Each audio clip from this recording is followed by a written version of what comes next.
రామ్ గోపాల్ గారు ఉన్నారు. ఇక ఆన్లైన్లో అందుబాటులో ఉన్నారు. తెలంగాణ బీజేపీ సీనియర్ నాయకులు కోటపాటి నరసింహానాయుడు గారు. అందరితో కూడా మాట్లాడదాం. నమస్తే అండి అందరికీ కూడా. సో రాములు గారు, రేవంత్ రెడ్డి గారు ఢిల్లీ వెళ్ళారు. అఫ్కోర్స్ కొత్త ఏమీ కాదు, చాలాసార్లు వెళ్ళారు. ముఖ్యమంత్రిగా కాంగ్రెస్ పార్టీ అధిష్టానాన్ని కలవటానికి వెళ్ళారు. అండ్ దేశ ప్రధానిగా మోడీ గారిని కలవటానికి కూడా చాలాసార్లు వెళ్ళారు. ప్రతిసారి కూడా వెళ్తున్నారు, వస్తున్నారు. ఆయన అక్కడ విజ్ఞప్తులు చేస్తున్నారు. సరే, అక్కడ నుంచి ఏమొస్తుంది ఏంటి అనేది తర్వాత విషయం. బట్ కానీ వెళ్తున్నారు, కలుస్తున్నారు. కానీ ఈసారి వెళ్ళిన దాంట్లో ఎందుకు ఇంత పెద్ద ఎత్తున చర్చకు దారితీస్తుంది అనేది అర్థం కావట్లేదు. రెగ్యులర్గా వెళ్ళినట్టే ముఖ్యమంత్రి వెళ్ళినప్పటికీ, అక్కడ ప్రధాని అలానే అపాయింట్మెంట్ ఇచ్చినప్పటికీ, బట్ బీఆర్ఎస్ నాయకుల్లో మాత్రం ఎక్కడో కొన్ని డౌట్స్ ఉన్నాయి. ఇక్కడ ఎమ్మెల్సీ ఎలక్షన్స్ ఉన్నాయి, ఒకచోటే పోటీ చేస్తున్నారు, ఇంకో 2 బీజేపీకి ఒప్పజెప్పారు. అంటే వీళ్ళిద్దరూ రహస్య ఒప్పందం చేసుకుంటున్నారు. వీళ్ళిద్దరూ కలిసి బీఆర్ఎస్ పార్టీని ప్రజలు బదనాం చేసే ప్రయత్నం చేస్తున్నారు, లేదా తెలంగాణ ప్రజల్నే అసలు మొత్తం పూర్తిగా మభ్యపెడుతున్నారు. వీళ్ళిద్దరూ ఒకటే అనేది చర్చకి ప్రజల్లోకి పెద్ద ఎత్తున తీసుకెళ్తున్నారు. కాబట్టి ఏంటి అసలు ఈసారి ఆయన వెళ్ళిందేమో 5 ప్రాజెక్టులకు మెయిన్గా నిధులు తీసుకురావడం కోసం అని చెప్తున్నారు. ఏంటి ఆయన ఎజెండా ఏంటి, జరిగిందేంటి, వచ్చిందేంటి? ముందుగా రేడియో టీవీ ప్రేక్షకులకు, ప్యానల్ పెద్దలకు, మీ అందరికీ నమస్కారం. నరసింహానాయుడు గారికి నమస్కారం. మేడం, ఈ రాష్ట్రానికి పెద్దన్న ముఖ్యమంత్రి రేవంత్ రెడ్డి గారు, దేశానికి పెద్దన్న మోడీ గారు ప్రధానమంత్రి. దీంట్లో ఒక రాష్ట్ర అభివృద్ధి కోసం, రాష్ట్రంలో పెట్టుబడుల కోసం, రాష్ట్రంలో సంక్షేమం యొక్క కోసమని మరి ప్రధానమంత్రిని కలిసేటువంటి అంశం అదొకటి ఉంటుంది. దాని తోడుగా మరి పార్టీ అధిష్టానం జాతీయ పార్టీ కాబట్టి, ఢిల్లీ పార్టీ కాబట్టి, ఢిల్లీలో ఉన్నటువంటి పెద్దలను కలిసేటువంటి అంశం ఒకటి ఉంటుంది. ఇదేం కొత్త కాదు. 36 సార్లు పోయినా, 46 సార్లు పోయినా అనేది మ్యాటర్ కాదు, కౌంట్ కాదు. అది ప్రతి అవసరాన్ని బట్టి పోవాల్సినటువంటి అవసరం ఉంటుంది. అక్కడికి వెళ్ళి ఏదో దావతులకో, లేకపోతే విందులకో, లేకపోతే గతంలో ఉన్న నాయకులు మలేషియా టూర్లు, లండన్ టూర్లు పోయి ఎంజాయ్ చేసేటువంటి పరిస్థితి కాదు. నిష్పాదపదంగా ఇక్కడ ఉన్నటువంటి రైల్వే, మెట్రో రైల్వేని పెంచాలి, 74 కిలోమీటర్లు పెంచాలి. దానికి సంబంధించి కూడా 20,000 కోట్లు కావాలి. అదేవిధంగా ఇక్కడ ఉన్నటువంటి ఎన్నో ప్రాజెక్టులు ఉన్నాయి, వాటి కోసం సంబంధించి మరి 222 ఎకరాలు కూడా ఉన్నటువంటి ఏదైతే రక్షణ భూములు, అదే ఉన్నటువంటి ఆ భూములు కూడా మరి దాంట్లో కొంత ఇవ్వాలన్నటువంటి ఆలోచనతో పోయినటువంటి అంశం మనకు కనిపిస్తుంది. టోటల్గా ఆయన పోయినటువంటి అంశం ఏంటంటే రాష్ట్రం యొక్క అభివృద్ధి కోసం, రాష్ట్రంలో ఉన్నటువంటి పెట్టుబడుల కోసం మాత్రమే వెళ్ళడం, గౌరవ ప్రధానమంత్రి గారిని కలవడం, మాట్లాడడం, రావడం అనేది జరిగినటువంటి అంశం. కాకపోతే ఇక్కడ స్థానికంగా ఎమ్మెల్సీ ఎలక్షన్లు జరుగుతున్నాయి. అవి ఈరోజు ఓటింగ్ అనేది ఈరోజు జరిగింది. ఎలక్షన్లు అనేది ఒక ఎత్తు, ఎలక్షన్ ఒకవైపు, ఎలక్షన్ చూసే యంత్రాంగం ఉంది. ఐఏఎస్ ఆఫీసర్లు, రిటర్నింగ్ ఆఫీసర్స్ ఉన్నారు, అధికారులు ఉన్నారు, ఓటేసేటువంటి పట్టభద్రులు ఉన్నారు, ఓటేసేటువంటి టీచర్స్, ఓటర్స్ ఉన్నారు. వారికి, ప్రభుత్వానికి, ప్రభుత్వ పాలనకు, ప్రభుత్వ పెట్టుబడులకు, ప్రభుత్వం తీసుకొచ్చేటువంటి సంక్షేమ ఫలాలకు ఈ ఓటింగ్ దానికి సంబంధం లేదు. కాకపోతే పని లేదు కదా. ప్రతిపక్షం అంటే పని లేని పక్షం. అదేమంటుంది?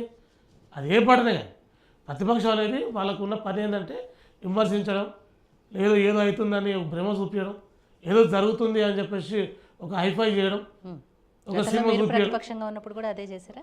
అంటే అట్లా ఉండదు మేడం. ఇదేంటి అదే ప్రతిపక్షం అంటే ప్రతిపక్షం ప్రజాపక్షంగా ఉండాలి, ప్రజల పక్షంగా ఉండాలి, ప్రజల పక్షంగా ఉండాలి. ప్రజల సంక్షేమం కోసం పోరాటం చేయాలి, ప్రజలకు కావాల్సిన నిధుల కోసం పోరాటం చేయాలి. ఇప్పుడు గతంలో ముఖ్యమంత్రి గారు, గతంలో మంత్రులు ఏ రోజు కూడా ప్రధానమంత్రిగా కలవలేదు.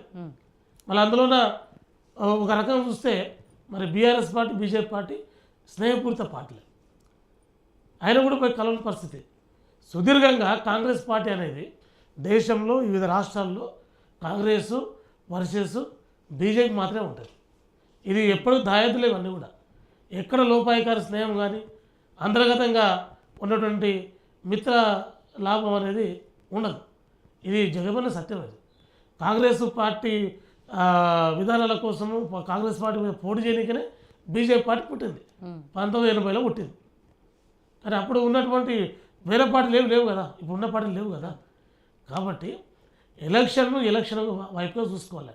అవి స్థానిక సంస్థల, స్థానిక ఎమ్మెల్సీలు ఎలక్షన్ అవి. దానికి రాష్ట్రంలో ఉన్నటువంటి పెట్టుబడుల కోసం, సంక్షేమం కోసం దాంతో పోల్చడం అనేది అవివేకం, దుర్మార్గం అనేది.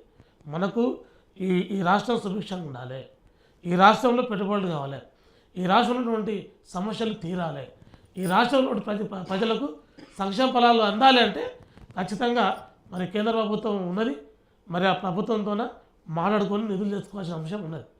ఈ ఈ ఈ వైపుగా పోతేనే స్నేహపూర్వకంగా పోతేనే రాష్ట్రం బాగుపడుతుంది.